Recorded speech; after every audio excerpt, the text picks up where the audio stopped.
सद्गुरु श्री गजानन महाराज की जय। श्री गणेशाय नमः। ओ देवा शिवा, विश्वाचे पालन करता, पशुपती, भवानीवरा, दक्षिणामूर्ती, तुम्ही अनेक रूप असलेले देव आहात। जितके सृष्टीत लोक आहेत ती निराकर आणि सर्वव्यापी आहेत आणि भ्रमाचे प्रगटी करणारे आहात। आपला स्वभाव वेगळा करणे अशक्य आहे, म्हणून तुम्ही असंख्य रूपांमध्ये दिसता। भक्त तुम्हाला त्यांच्या पसंतीनुसार बोलवतात, पण यांनी काही फरक पडत नाही। शैव तुम्हाला शिव म्हणून बोलवितात, तर वेदांती ब्रह्मा म्हणून बोलवतात। रामानुज सीतापती आणि वैष्णवी लक्ष्मीपती म्हणून बोलवितात। उपासनेच्या विविध पद्धतींनी तुम्हाला ती नावे दिली आहेत, तरी पण तुम्ही सगळीकडे सारखेच आहात। तुम्ही सोमनाथमध्ये विश्वेश्वर आहात, तर हिमालयामध्ये केदार आणि क्षिप्रा नदी किनारी महाकाळ आहात। नागनाथ, वैजनाथ, वेरूळचे घृष्णेश्वर, गोदावरी नदी किनारीचे त्र्यंबकेश्वर, तुम्ही भीमाशंकर, मल्लिकार्जुन आणि रामेश्वर, तुम्ही गोकर्णाचे शंकर आणि शिंगणापूरचे महादेव आहात। परोपकारी देवा, मी तुमच्या सर्व अवतारांसमोर नतमस्तक आहे। कृपया मला निसर्गाच्या कठीण त्रिपातापासून मुक्त करा। ओ गिरिजापती, तुम्ही क्षणात कुबेराला धनिक केले, मग माझ्यासाठी हा संकोच का? पुढच्या वर्षी दासनवमीला महाराज पुन्हा एकदा बाळापूरला आले। महाराजांचे भक्त बाळकृष्ण आणि सुखला त्यांची बाळापूरला वाट पाहत होते। श्री गजानन महाराजांबरोबर भास्कर, बाळाभाऊ, पितांबर, गणू, जगदेव आणि दिंडोडकर होते। दासनवमीचा उत्सव खूप उत्साहात साजरा करण्यात आला, पण भास्कराच्या नशिबात काहीतरी वेगळेच ठेवले होते। उत्सवात एक पिसाळलेला कुत्रा भास्कराला चावला। लोकांना खूप भीती वाटू लागली की आता भास्करी वेडा होईल। जे काही शक्य होईल ते सर्व उपचार भास्करावर केले गेले। सगळे भास्कराला सुचवू लागले की त्याने वैद्याला दाखवले पाहिजे। भास्कराने नकार दिला आणि म्हणाला की आता या संकटातून महाराज मला वाचवतील। जेव्हा भास्कराला महाराजांकडे आणले तेव्हा बाळाभाऊने संपूर्ण घटनाक्रम महाराजांना सांगितला। महाराजांनी सगळे ऐकले व हसून म्हणाले, हत्या, वैर आणि कर्जाच्या परिणामापासून कोणाचीही सुटका होऊ शकत नाही। भास्करांनी शुक्लालच्या गायीच्या अंगातला द्वाडपणा काढला, तोच द्वाडपणा त्या कुत्र्यात आला आहे।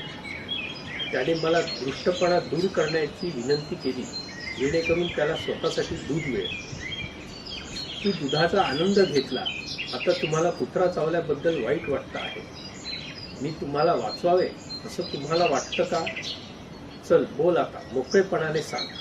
हे कुत्र्याचं चावणं तुझं आयुष्य संपवण्याचं एक निमित्त आहे। आता सगळं संपलं आहे, तुला हे सांसारिक कलह सोडून जायचं आहे। तुला जर जास्त जगायचं असेल तर मी तुला वाचवू शकतो, पण ते देणे आणि घेण्याचा एक प्रकार असेल। या भ्रमक जगात त्यांचा हाच मार्ग आहे। चल लवकर सांग मला, तुला ही संधी परत मिळणार नाही। भास्कर म्हणाला, मी तुमचा मुलगा आहे, माझ्यासाठी तुम्हाला जे योग्य वाटेल ते करा। संत तुकाराम त्यांच्या एका अभंगामध्ये असे म्हणाले आहे की आईला सगळं माहीत असतं की तिच्या मुलांना काय योग्य आहे, म्हणून अशी विनंती मी करणे योग्य नाही। कृपया तुम्हाला जे योग्य वाटेल ते करा। तुम्ही ज्ञानाचा सागर आहात। जे लोक प्रामाणिक असतात त्यांना सत्य नेहमी संतुष्ट करतात। भास्कराचे सरळ उत्तर ऐकून महाराज खुश झाले। काही भक्तांनी भास्कराला वाचवण्यासाठी महाराजांना विनंती केली, कारण सर्व शिष्यांमध्ये तो महाराजांचा सगळ्यात जास्त समर्पित शिष्य आहे। महाराज म्हणाले, अहो गृहस्थांनो, आपल्या अज्ञानावर अंकुश ठेवा। एक लक्षात ठेवा, जीवन आणि मृत्यू हा एक भ्रम आहे। कोणीही जन्म घेत नाही आणि कोणीही मरत नाही। हा भ्रम समजण्यासाठी ज्ञान खूप गरजेचे आहे। पूर्वजन्मातील कर्मांचे दुःख भोगल्याशिवाय कोणाची या जीवनातून सुटका होऊ शकत नाही। भूतकाळातील कर्म वर्तमानात घेऊन येतो आणि वर्तमान परत पुढे घेऊन जातो आणि असंच पुन्हा पुन्हा घडत राहतं। हेच जीवनचक्र आहे। या जीवनचक्रात एखादा किती वेळ तग धरू शकेल याची शाश्वती नाही. भास्कर पण पूर्वजन्मातील परिणामांमुळे थकला आहे आणि आता त्याच्या स्वातंत्र्याची वेळ आली होती. त्याच्या मार्गात येऊ नका, त्याला जाऊ द्या. मला माहिती आहे की त्याच्यासारखा भक्त मिळणं खूप कठीण आहे. मागच्या जन्मी हा कुत्रा त्याचा शत्रू होता. तो या जन्मी बाळापूरला येऊन चावला. त्याचा बदला आता पूर्ण झाला आहे. पण त्याच्यातला कडवटपणा भास्करामध्ये सोडून गेला. तो त्याचा बदला घेण्यास प्रवृत्त करेल. तो त्याला हेच त्याच्या पुढच्या जन्मी परत जन्म घ्यायला लागला. आता भास्कर मागच्या गैरवर्तनापासून शुद्ध आहे. आता त्याच्याजवळ फक्त 2 महिन्यांचं आयुष्य आहे. कुत्र्याच्या चावण्याच्या परिणामांपासून मी त्याला वाचवू शकतो. जर हे असे नसेल तर त्याला परत एकदा जन्म घेऊन या पृथ्वीवर आणखीन 2 महिने हे राहावे लागेल. काही लोकांना महाराजांच्या या वाक्यातला मतितार्थाचे आकलन झाले नाही, पण बाळाभाऊने हे समजून घेतले आणि तो खुश होता. त्यांनी महाराजांबद्दलच्या समर्पणामुळे जन्ममृत्यूच्या चक्रातून मुक्त झाल्याबद्दल भास्कराची स्तुती केली. जेव्हा हे सगळे शेगावच्या मठात वापस आले तेव्हा भास्कराने बाळापूरला रासनवमीच्या दिवशी घडलेली घटना बाकीच्या लोकांना सांगितली. त्याने हात जोडून सर्व सज्जन व्यक्तींना आव्हान केले. भास्कर म्हणाले, संत गजानन महाराज शेगाव येथे आहे म्हणून हे गाव खूप भाग्यशाली आहे. ते येथे आहे म्हणून चला त्यांच्या सन्मानार्थ आपण येथे एक स्मारक बांधूया. आपल्याला हे माहिती आहे की त्यांना याची गरज नाही, पण पुढच्या पिढीला याची गरज आहे. संत ज्ञानेश्वरांचे आळंदीला, श्री रामदास स्वामींचे सज्जनगडला आणि संत तुकारामचे देहूनगरी येथे स्मारके आहेत. आपल्याला पण एक संत श्री गजानन महाराजांची येथे स्मारक बांधले पाहिजे. जरी त्याने हे म्हटले तरी तो त्यांच्या हेतूबद्दल साशंक होता. एकदा महाराजांच्या अपरोक्ष त्यांनी शेगावमधील प्रतिष्ठित व्यक्तींना विचारविनिमय आणि शिफारस करण्यासाठी एक सभा बोलवली. उपस्थितांमध्ये बंकटलाल, हरिपाटील, मारुती, चंद्रभान, श्रीपतराव, ताराचंद सावकार उपस्थित होते. भास्कर म्हणाला, मी आता येथे जास्त नाही, फक्त 2 महिन्यांसाठी आहे. माझी अशी इच्छा आहे की महाराजांसाठी मोठे स्मारक इथे शेगावला बांधावे. मी हे जग खूप आनंदाने सोडावे. एक लक्षात ठेवा की संतांची सेवा कधी वाया जात नाही. महाराज हे एकटेच आहे की जे तुमच्या मनोकामना पूर्ण करू शकतील. स्मारक असे बनले पाहिजे की सर्वांनी त्याची स्तुती केली पाहिजे आणि प्रार्थना ऐकली पाहिजे. भास्कराला त्यांनी त्याची इच्छा पूर्ण करण्यासाठी दिलेल्या वचनाने आनंद झाला. दिवसेंदिवस भास्कराला आनंद होऊ लागला. जसे येणाऱ्या सणांच्या विचाराने लहान मुलांमध्ये जसा उत्साह असतो तसा. माघ वैद्य त्रयोदशीस संत गजानन महाराज म्हणाले, भास्कर, महाशिवरात्राचे चल आपण त्र्यंबकेश्वरला जाऊ. तेथे गोदावरी किनारी भवानीवार शिवा आहे. तेथील ज्योतिर्लिंग अतिशय मनोहर आहे. त्याच्या दर्शनाने सगळे पाप नष्ट होतात. चल, उशीर करू नको. चल आपण जाऊ. पवित्र गोदावरीच्या पवित्र पाण्यात स्नान करू. नदीजवळ ब्रह्मगिरी पर्वत आहे. तेथे दुर्मिळ औषधी वनस्पती उगवतात. तेथे राहणारे संत गहिनाथांना हे माहिती आहे आणि त्यांनी ते रोग बरे करतात. आपल्याला तुझ्यासाठी काही औषधे मिळतील. तुझ्या वेड्या कुत्र्याच्या विषावर उपचार करता येतील. भास्कराचे उत्तर होते, मला कोणत्याही औषधाची गरज नाही. तुमचे आशीर्वाद सदैव माझ्या पाठीशी आहे. कुत्र्याच्या विषातून मी बाळापूरलाच मुक्त झालो आणि आता तर फक्त 2 महिने जगायचं आहे. म्हणून कृपया मला येथेच राहू द्या, कारण माझ्यासाठी तर तुम्हीच त्र्यंबकेश्वर आहात. तुमचे पाय माझ्यासाठी गोदावरी, जेथे मी आंघोळ करतो. या क्षणाला मला कोणत्याही तीर्थक्षेत्री जायचे नाही आहे. संत कृपापूर्वक म्हणाले, हा हे खरं असू शकतं, पण कोणीही तीर्थक्षेत्राच्या महत्वाला दुर्लक्षित करू नये. चला तयार व्हा, आता निघूया. आपल्याबरोबर पितांबर आणि बाळाभाऊला पण घ्या. हे सगळे वार्षिक उत्सव शिवरात्रीच्या दिवशी त्र्यंबकेश्वरला पोहोचले. त्या सगळ्यांनी उषावर्तीला आंघोळी केल्या, त्र्यंबकेश्वरचे दर्शन घेतले, गंगाद्वार येथील गौतमीची पूजा केली. मग नीलांबिका, निवृत्ती आणि गहिनाथांचे दर्शन घेऊन ते सगळे गोपालदासला भेटायला नाशिकला आले. पंचवटी येथील काळाराम मंदिराच्या दारात, ज्याच्या समोर पिंपळाचे झाड होते, तेथे ते बसले होते. महाराज त्यांच्या शिष्यासह खालच्या ओट्यावर बसले. गोपालदासला खूप आनंद झाला. त्याच्या माणसांना म्हणाले, माझे भाऊ विदर्भातून आले आहेत, त्यांचे नाव गजानन आहे. जा, त्यांची पूजा करा, त्यांना खोबरं आणि साखरेचा नैवेद्य दाखवा, त्यांच्या गळ्यात हार घाला. जरी आमचे दोन वेगवेगळे शरीर आहेत, तरी आम्ही एकच आहोत. शिष्यांनी महाराजांना मिठाई दिली आणि गळ्यात हार घातले. महाराजांनी भास्कराला उपस्थितांना मिठाई वाटण्यास सांगितली. महाराज म्हणाले, आपले पंचवटीचे काम झाले आहे. चला आता धुमाळ वकिलांना भेटायला नाशिकला जाऊ. महाराजांचे दर्शन घ्यायला खूप लोक येऊन गेले. काही दिवसांनी सगळेजण शेगावला परत आले. अडगावचा झामसिंग महाराजांना अडगावला भेट देण्यासाठी विनंती करायला शेगावला आला होता. महाराजांची जायची इच्छा नव्हती, त्यामुळे झामसिंग परत गेला. झामसिंग रामनवमीला परत आला. पूजा झाल्यावर महाराजांना म्हणाला, माझ्याबरोबर अडगावला चला, आपण हनुमान जयंती साजरी करू. अडगावच्या दौऱ्यात विचित्र गोष्ट घडली. एके दुपारी महाराजांनी भास्करला जमिनीवर ढकलले आणि त्याच्या छातीवर बसले आणि धक्के देऊ लागले.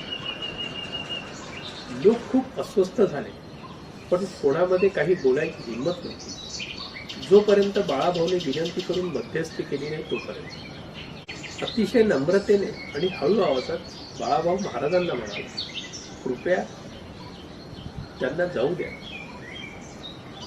तो खाली गरम पृथ्वीने जळत आहे. भास्कर म्हणाला, त्यांच्यावर आक्षेप घेऊ नका, त्यांना जे आवडेल ते करू द्या. ही मारामारी नाही, तर एक खेळ आहे. जे महाराजांना चांगले समजतात तेच हे समजू शकते. जेव्हा हे सगळे त्यांच्या घरी आले, तेव्हा श्री गजानन महाराज बाळाभाऊला म्हणाले, भास्कराचे आता फक्त 2च दिवस राहिले आहेत. या पंचमीला त्याला जावंच लागेल. आज मी त्याला मारहाण करण्याचे कारण म्हणजे त्याने मला एक दिवस तुमच्याशी असेच करायला लावले. या कृतीचा परिणाम दूर करण्यासाठी मी त्याला मारहाण केली, दुसरा कोणताही हेतू नव्हता. उत्सवाची सांगता प्रसाद वाटून करण्यात आली. जेव्हा पंचमीचा दिवस उजाडला, तेव्हा श्री गजानन महाराज भास्कराला म्हणाले, आज तुझ्या जाण्याचा दिवस आहे, चल तयार हो. महाराज लोकांना म्हणाले, चला विठ्ठल नारायणाचा जप करा. तुमचा हा भाऊ आता वैकुंठाला निघाला आहे. त्याला बुक्का आणि फुलं अर्पण करून त्याची पूजा करा. भास्कर पूर्व दिशेला तोंड करून पद्मासन घालून बसले. दोन्ही डोळे नाकाच्या शेंड्यावर एकाग्र करून मनातली सर्व विचार, इच्छा, आकांक्षा, लोभ आणि माया सर्व शक्तिमान देवाच्या चरणी स्वाधीन केले. भक्तांनी पूजा केली. महाराज कौतुकाने सर्व बघत होते. तोपर्यंत भजन आणि जप चालू होता. बरोबर मध्यानाला महाराजांनी जोरात गजर केला, हर हर वैकुंठे. त्याचबरोबर भास्कर वैकुंठाला गेला. या जगातून वैकुंठाला सरळ जाण्याचा मार्ग फक्त त्यांनाच मिळतो ज्यांना संतांचा आशीर्वाद मिळतो. भक्तांनी महाराजांना भास्कराची समाधी कुठे करावी असे विचारले. महाराजांनी द्वारकेश्वर जवळची जागा निश्चित केली. भास्कराचे पार्थिव शरीर पालखीत ठेवून त्या जागी आणण्यात आले. पालखी केळाच्या पानांनी आणि फुलांनी सजवली होती. द्वारकेश्वरला जाण्याच्या मार्गावर भक्तगण भजन म्हणत होते. जेव्हा ते द्वारकेश्वरच्या मंदिरात पोहोचले तेव्हा भास्कराच्या पार्थिवावर सगळे अंतिम संस्कार करण्यात आले. भास्कराच्या जाण्याचे उपस्थित लोकांना खूप दुःख झाले. सगळे भास्कर महाराजांचा असीम भक्त होता असे म्हणत होते. दुसऱ्या दिवशी सगळ्यांनी गरीब लोकांना जीव घालायला सुरुवात केली. द्वारकेश्वर अडगावच्या उत्तरेला 1 मैल दूर आहे. अकोली आणि अडगावच्या मधोमध वसलेले आहे. कडुलिंब, पिंपळ, औदुंबर आणि मंदार झाडांनी वेढलेले आहे. लोकांना जेव्हा सामूहिकरित्या अन्नदान करतात तेव्हा त्यांना संत भंडारा असे म्हणतात. द्वारकेश्वरच्या मंदिरात असा भंडारा पुढले 10 दिवस चालू होता. ते सगळे उंच चिंचेच्या झाडाच्या सावलीत त्यांना मिळालेले जेवण घेऊन पंगत मांडून बसले होते. पण त्या जंगलात कावळे त्यांना खूप त्रास देत. कावळ्यांचे कावकाव, उष्टावर वेचायला येणे आणि विष्ठा टाकणे या सगळ्यांना कंटाळून लोकांनी भिल्लांना बोलवले, जेणेकरून लोक खाताना भिल्ल कावळ्यांना मारतील. जेव्हा महाराजांनी हे पाहिले तेव्हा ते म्हणाले, कावळ्यांना मारू नका, एक लक्षात ठेवा, ते पण येथे तुमच्यासारखे जेवायलाच आले आहे. भास्कराचा आत्मा स्वर्गात पोहोचला आहे, तो प्रतीक्षित नाही आहे. सर्वसाधारण मृत्यू झाल्यावर आत्मा हा 10 दिवस आकाशात राहतो. 11व्या दिवशी भाताचे गोळे कावळ्यांना अर्पण केले जातात. जेव्हा कावळे त्याला स्पर्श करतात तेव्हा आत्मा स्वर्गात जातो. पण भास्कराला या रीतीची नक्कीच गरज नव्हती, म्हणून ते कावळे रागात आहे. भास्कराचा आत्मा पहिले स्वर्गात पोहोचला आहे. या पृथ्वीवर असतानाच त्याने अलिप्तता प्राप्त केलेली होती आणि म्हणून अशा प्रकारचे पिंडदान करून त्याला मुक्त करण्यासाठी गरज नाही. ज्या लोकांचा आत्मा त्यांच्या इच्छा पूर्ण न झाल्यामुळे स्वर्गीय क्षेत्रात थेट चढण्यासाठी अनुकूल नसतात व पृथ्वीवर अडकतात आणि अशा लोकांना पिंडदान करून मुक्त करावं लागतं. कावळे आपला राग दाखवून सांगू इच्छितात की त्यांना त्यांचा हिस्सा दुसऱ्या प्रकारे मिळावा, म्हणून कृपया करून त्यांना मारू नका, मी त्यांना सांभाळतो. असं म्हणून महाराज कावळ्यांकडे वळले आणि म्हणाले, उद्यापासून या जागेवर येऊ नका. हे भास्कराच्या आत्म्याला कमीपणा आणू शकतो. आज तुम्हाला मनात येईल ते खा आणि उद्यापासून येथे कधीच येऊ नका. भक्त हे दोघांचं बोलणं ऐकून खूप आश्चर्यचकित झाले. नास्तिक लोकांना वाटले की महाराजांचा हा मूर्खपणा आहे. पक्षी कसे माणसांची आज्ञा पाळणार?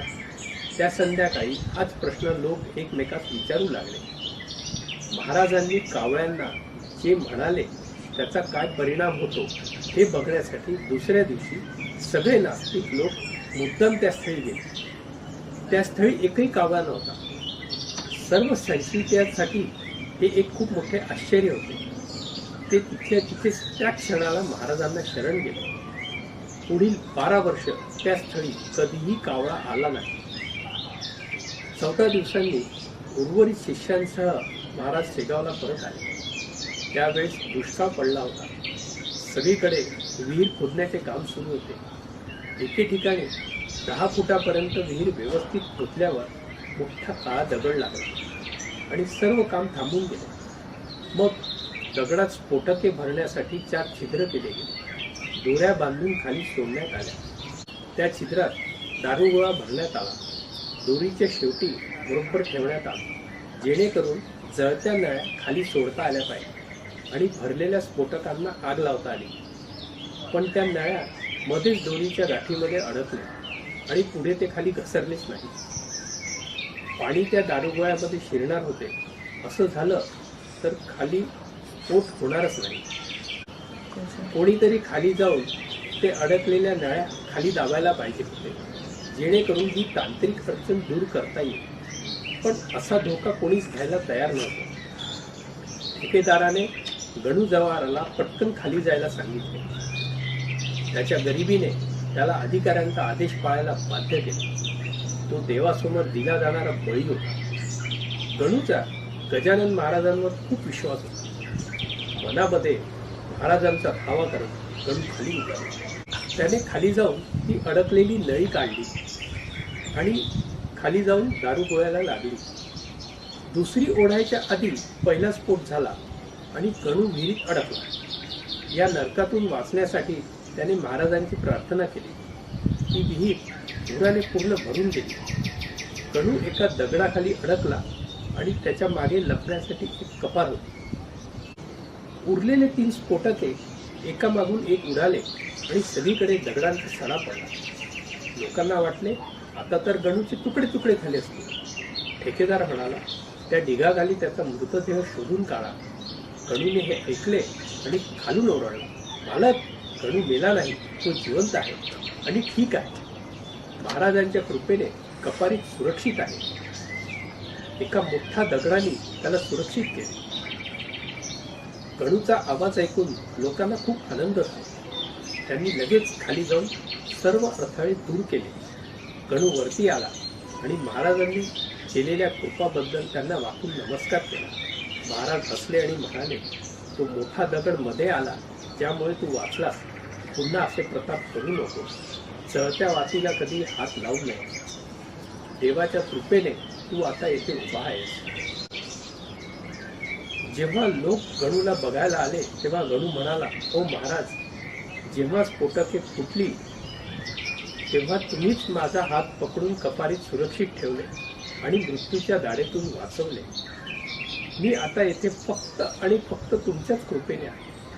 हा महाराजांचा मोठेपणा आहे आणि तो व्यक्त करण्यासाठी माझ्याकडे शब्दच नाही. हा ग्रंथ भक्तांना आनंद देणारा असो. सद्गुरू श्री गजानन महाराज की जय. नमस्कार, मी अतुल कोकर्डेकर. सद्गुरू श्री गजानन महाराजांच्या जीवनाबद्दल भाविकांना सर्व माहिती मिळावी व त्यांच्या उपदेशाचा लाभ व्हायला हवा असा आमचा प्रयत्न आहे. हे व्हिडिओ नक्की बघा, चॅनल सबस्क्राईब करा आणि शेअर करा, म्हणजे गजानन महाराजांच्या अन्य भक्तांनाही याचा लाभ घेता येईल. धन्यवाद.